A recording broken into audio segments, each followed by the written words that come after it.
All right, everybody, this is part two of these videos about genetic diversity, which is kind of the first part in understanding biodiversity. In the last video, I talked a little bit about how individuals become diverse. How, for example, individual cheetahs, have these differences, genetically, and that's we talked about, recombination of genes, and we talked about mutations. These are things that can cause differences amongst individuals in a population. So today, I'm going to talk a little bit about how an entire population of organisms can change. So we're going to look at biodiversity on a little bit of a grander scale here compared to what we did in the previous video. So the term evolution, again, this kind of takes us back to our biology days. It says it's the change in the genetic makeup of a population. So again, in the previous video, we talked about how individual differences. Today, we're going to talk about how a whole group can undergo different changes and how that diversity can be changed from, let's say, one generation to the next. So we're going to talk about three things here: artificial selection, natural selection. You probably remember that from biology, hopefully. And then a topic called randomness. So let's kind of get right into this. Artificial selection is real simple. This is when people, humans, actually choose which individuals will breed or mate and which ones don't. For example, the best example of this is racehorses, right? I mean, imagine you are a racehorse owner. You breed horses, right? And you own, let's say, 10 horses. 9 of them suck, like they never win a race. But one of them, is a Kentucky Derby champion, whatever, right? So when you breed your horses, which horse do you want to breed with? I mean, it's kind of a no-brainer. Right? You want your champion horse, to breed and produce the next generation of horses, right? I mean, believe it or not, there's like millions and millions of dollars in the horse sperm industry. I mean, if you own this racehorse, like an ounce of that horse's sperm, you can sell it for millions of dollars because the bloodline, the DNA of that horse is uniquely good, right? So, people will pay for that to breed with their, the next generation of horse, whatever. But that doesn't mean that, if these horses were in the wild, if they were roaming the countryside, on their own, would that champion horse would the other horses actually want to breed with him? I mean, is he, I don't know, attractive to the other horses? Who knows? I mean, naturally, that might not take place. But since humans are involved and there's money involved, then we pick which individuals breed and which ones don't. We've been doing this in the farming industry, agriculture for centuries. This little strawberry on the left here, this picture, this is what strawberries mainly look like in the wild. They're kind of little and scrawny. They're really not very big.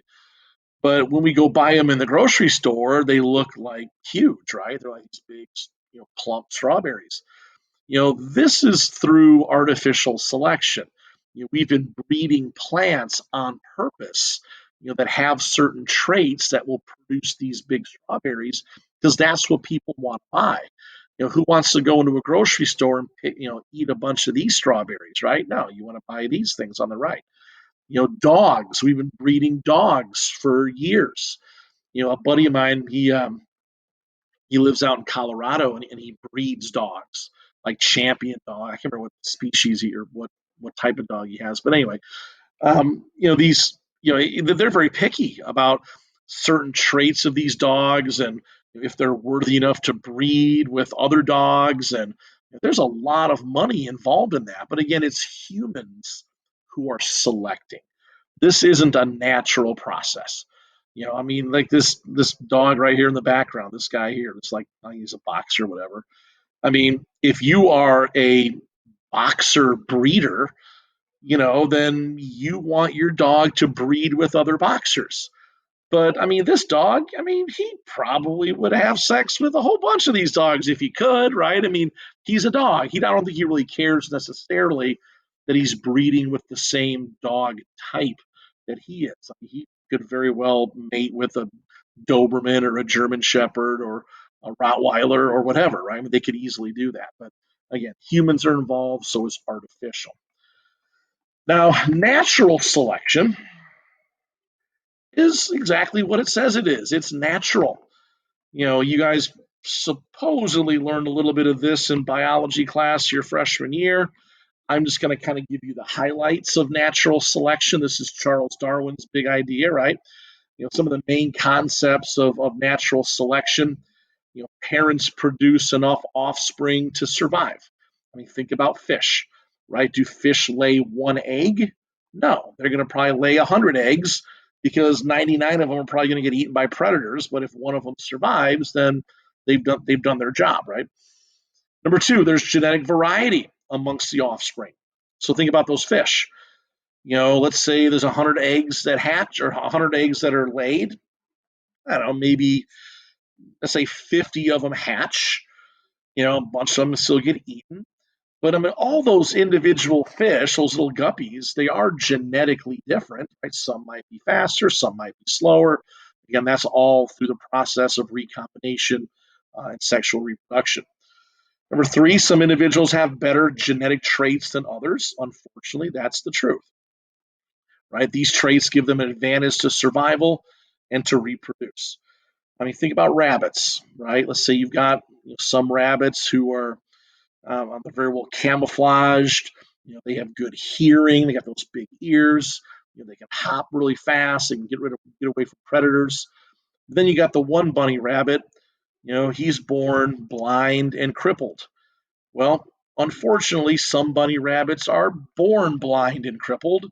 They don't really have much of a chance of survival. I hate to say that, but they don't, right? So, are some individual rabbits better suited to survive? Of course they are. Are some just not going to make it? Yeah, they're just not going to make it.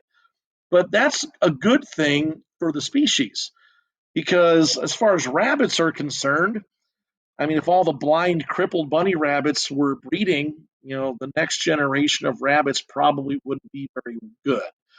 So the best individuals have the best chance of survival. The next generation is better fit. That's a good word to remember. Fitness. When it comes to a species and when it comes to the individuals of a species. Here's a really good example of natural selection that's kind of driven by humans. It's what we call pesticide resistance. One of the big problems in agriculture, we're going to talk about this a little bit more when we get into our agriculture unit, but um, we're finding it difficult to come up with insecticides that are actually going to kill pests because the pests are actually evolving resistance to our pesticides. For example, these insects over here on the left, right, in this circle here, notice there's kind of a variety, right? There's some these kind of black ones. These are ones that are susceptible to the pesticides. So if you spray them, most of them will probably die. The ones that are red are the ones that are kind of resistant to the pesticide. But again, that's all because of genetics. Some are just genetically better than others, right? These beetles, these insects are the products of sexual reproduction. So, everyone's a little bit different. So let's say we go ahead and spray some crops or whatever, and a bunch of these insects die. Well, if you look here in this circle here, you'll notice that the two red ones, the ones that were resistant, they lived.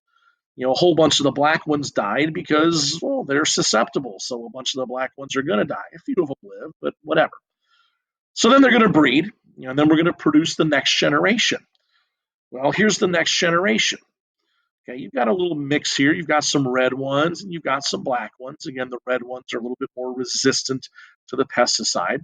So then we spray again. And notice what happens. A lot of those black ones died because, again, they're susceptible. The red ones survive because they're more resistant. So again, they're going to breed amongst each other. Now, this is kind of an interesting stage right here. Is breeding is random. I mean, these insects just kind of randomly mate. Let's just say this black one here, for whatever reason, just doesn't breed. Okay, whatever, and he dies off, whatever. Well, look at the next generation. Now compare this generation of insects to what we just had a few generations ago, right? When we started, we had insects that were kind of a mix of resistant and susceptible. Now we have a population that is completely resistant. So now what do? I mean, we're going to have to find another pesticide that's stronger that hopefully can kill these guys.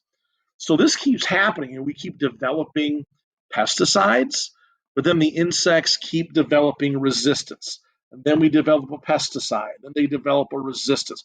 And it's just this escalating thing, and we're losing. I mean, we're just not able to keep up with this evolution of these insects. So, again, this is natural selection, but humans are kind of driving it to happen. It's happening much faster than what it normally would. All right, now the last thing here is what we call randomness. Randomness is changes in a population that are not really related to fitness. I mean, are you genetically superior? Are you not? I mean, that comes into play during artificial selection. It comes into play during natural selection, but during randomness, it really doesn't matter if you're fit or not. These things can happen and they can affect the population. So we're going to go through these kind of individually here, just kind of quickly. Spontaneous generation, something called genetic drift, the bottleneck effect, and then something called the founder effect. So let's start here with what we call spontaneous mutation. Again, spontaneous is spontaneous. So these are things that again don't happen because of fitness. They don't happen because one individual is better off than the other one. They just pop up. So let's say, for example, we have a population of mice here, okay? And for whatever reason, there's a DNA mutation in one of the mice, before it's born, and it's born black instead of white. Well, I mean, if this does occur, that mutation can now spread amongst the population. Because if this mouse, let's say, breeds with a couple of these other mice, and here this says time and multiple generations. So here's like the next generation, or maybe a couple generations later, you'll notice that gene has now spread, and then the more individuals have it. Right? So we can get a population that can change over time. That's what evolution is, all because of a spontaneous mutation that can occur. This is called genetic drift. Genetic drift, again, this just happens by chance. There's no, there's nothing that has to do with fitness here at all. But this is more likely to occur in a smaller population than a larger one. For example, find the best place to move myself here. There we go. Let's say up here we have this large population of mice. For whatever reason, it's about 40% black and 60% white. But again, this population of mice, they're just going to randomly mate with each other. Mice really aren't too picky about who they mate with. They're just going to breed mostly randomly. So if the population is big, the next population is most likely going to have similar percentages. It's still going to be 40% black, 60% white. Again, the larger the population, the more likely these percentages are going to stay the same from one generation to the next. But if the population is small, so again, here we have a smaller population, again, 40% black, 60% white, and then there's random mating. So again, all it takes is, let's say, for one individual to get excluded from mating. And then you can see that the next generation is going to be a little bit different. And let's say that other individual, for whatever reasons, doesn't mate again. Now that particular trait has completely faded out of the population. So it's much easier for a trait, let's say this black fur color, it's much easier for that trait to disappear over time in a small population than it is in a large one. So the larger the population, the less likely we'll see that drifting or that fading of that trait. The smaller population, you can definitely see that occurring a little bit more often because the population's so small. All right. The bottleneck. Oh, this is a big one. The bottleneck effect. Well, let's just take a look here, and I'll kind of explain what it is as I kind of go through this picture. Um, on the left here, again, we see a big population of mice, some different colors. In this case, they're 40% black, 10% brown, 50% white. Now, let's say that some random event happens. Let's say that there's a natural disaster, I don't know, like a hurricane or a tornado or a forest fire. It could even be something like anthropogenic. Like, let's say, for example, people, I don't know, some timber company came and tore down a forest where some of these mice live and whatever. They all got killed or something. That's kind of a random thing. It's not like they were doing it on purpose. But let's say that a whole bunch of this population got wiped out for whatever reason. And these three down here were the only survivors.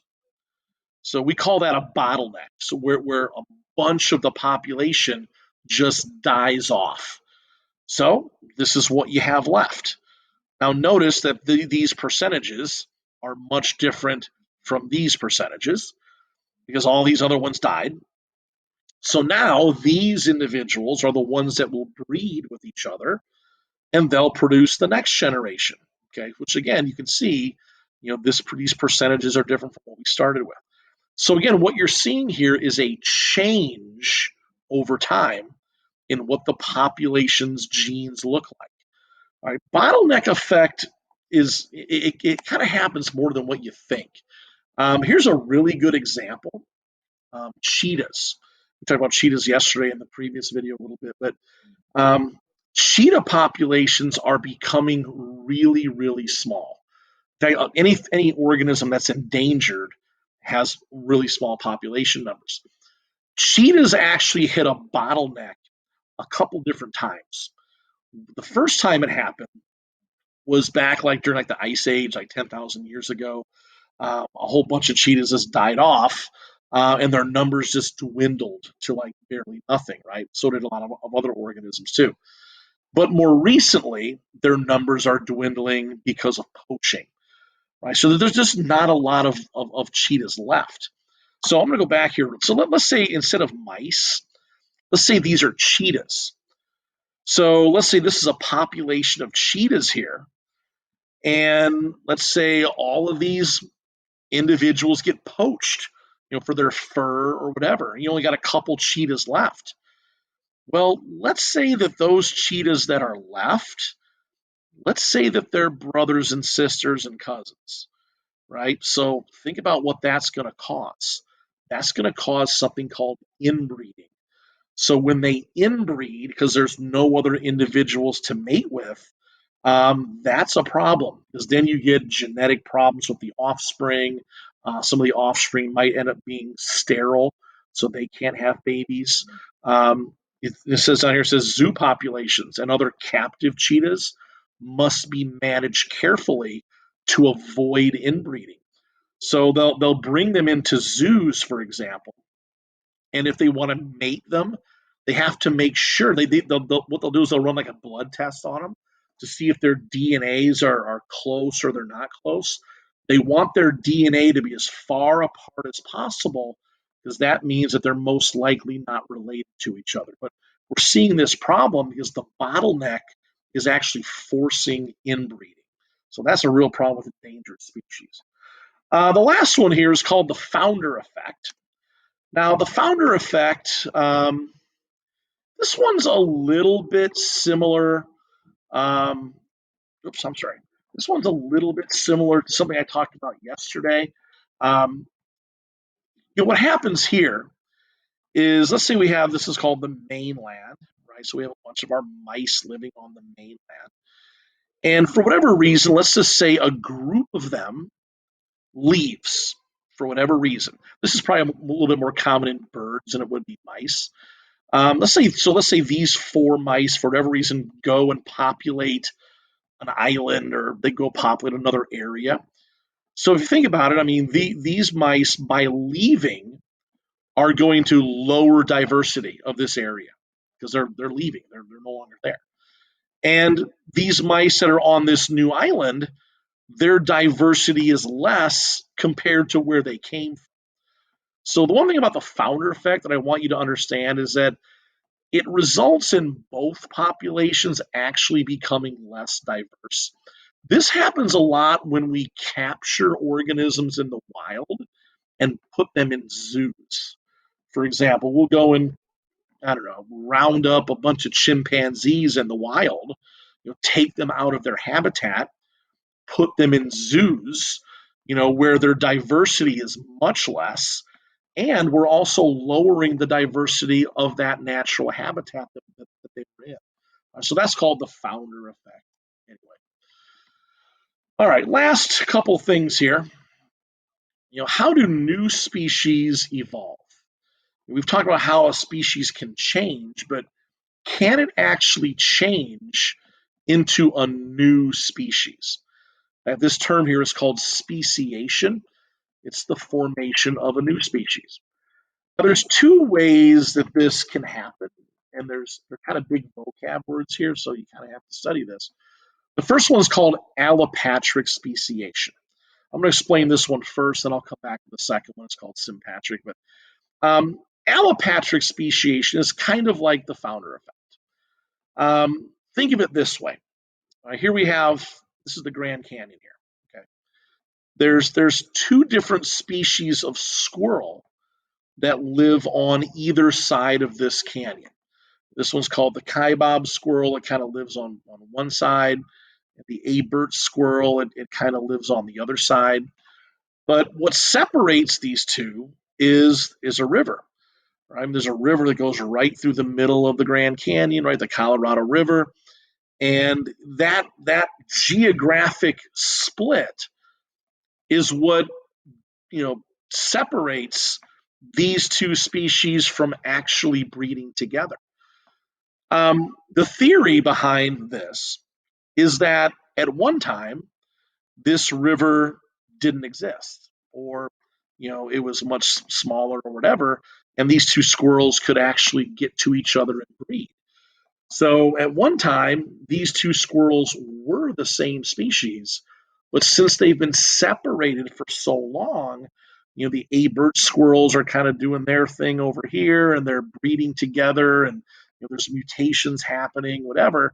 The kaibab squirrels are over on this side, and they're doing their thing, but that there's been enough genetic change, over 10,000 years of time, to where if they brought them back together today, they would no longer be able to breed and produce a fertile offspring, which is what a species is, right?